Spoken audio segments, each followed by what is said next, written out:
Aliungit ka Magandang dyan. araw mga kagwapas. So ngayong araw nga ay birthday Ay, kalisan mo pumasok ka Sorry na nga din pala eh. dahil late upload na nga pala ito.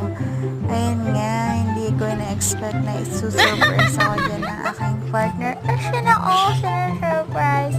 Sobrang tagal ko nga dyan pumasok at nakikipag-diskusyonan pa ako sa Happy boyfriend ko. birthday. Hindi ko naman alam na may ganito siyang pasabog. Ang akala ko Patugtugin natulog mo siya happy ng birthday. maaga niyan. Pero sabi sa akin ng caretaker ng bahay, natulog daw sila ng mga kasama niya Diyos ko, nangalay na yung alas nagbibidyo. 2 na ng madaling araw. So ayun na nga dahil dumating na Ha? ako. Ayun na nga Happy pinuksan ko pinto. Tuwang-tuwa nga ang lola ko. Dapat kasama siya sa pagkabayad niya kung ano sasabihin Nandyan ko. siya.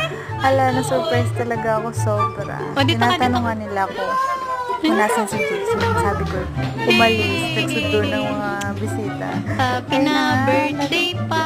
Surprise!